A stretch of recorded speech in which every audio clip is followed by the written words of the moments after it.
Craig, and thanks Russ for hosting us today. It's great to be here today. What a wonderful, beautiful day. What a great opportunity to celebrate a tremendous conservation achievement. And I have some standard remarks here, and I'll get to them in a second. But I wanted to just touch base with you about my thoughts this morning in coming here. I was thinking, God, here's my opportunity to say something meaningful to all the leaders in the conservation movement in Congress. And I was reminded of a remark somebody told me when I was a young man. He said, keep the magic. And I was thinking about that this morning as I drove over the Spa Creek and then over College Creek and over the Severn River, and the fog was lifting off the Chesapeake Bay.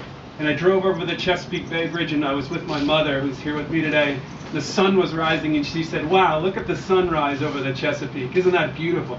And I was thinking, God, you know what we're doing today as a group is we're keeping the magic. The thing that makes the Chesapeake Bay so beautiful and magical, its wildlife, its natural places. I wanted to mention that the Chesapeake Conservancy is very pleased to have played a role in this important project, protecting these two beautiful parcels. And we thank Senator Cardin and Senator Mikulski for your great conservation leadership. We wouldn't be here today without you, and we really appreciate that.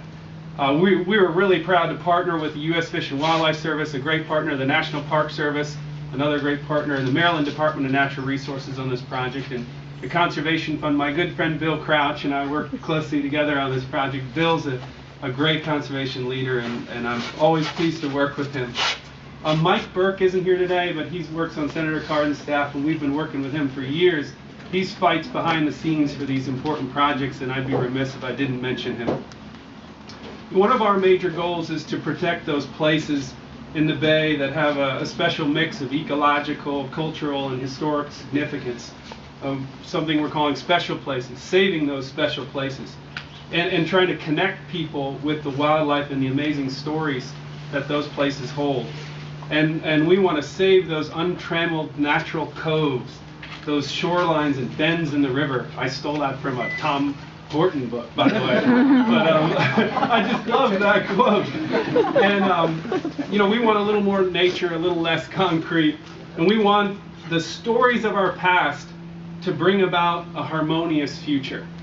And the Captain John Smith Trail is built on the idea of connecting culture, history, landscapes, as it follows John Smith's routes around the Chesapeake Bay and up the great river corridors. And I thank Charlie Steck for being my mentor and friend and our chairman in getting us to this point today.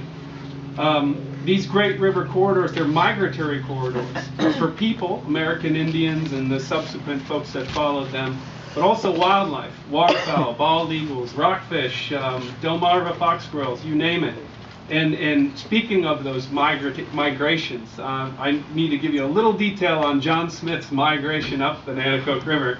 In 1608, Smith and his crew sailed up the Nanticoke. They were first met with fear and hostility, but on their second day here, the local folks agreed to take them up the river.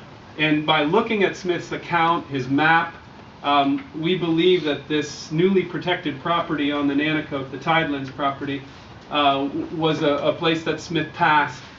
And this acquisition will help us protect the view that Smith saw when he came here over 400 years ago. The southern parcel, located just above the Route 50 bridge, creates a great opportunity for protecting 1 mile of shoreline along the Nanticoke River. That's quite an accomplishment. We really look forward to working with our partners, the Fish and Wildlife Service, the National Park Service, Maryland DNR, led by John Griffin, to create more access to the John Smith Trail and to continue to conserve the Chesapeake's landscapes and its wildlife. We look forward to working with great local partners like Russ Brinsfield and our friend and property owners along the trail who see great value in conserving our region's history, culture, and ecologically valuable lands. Thank you very much.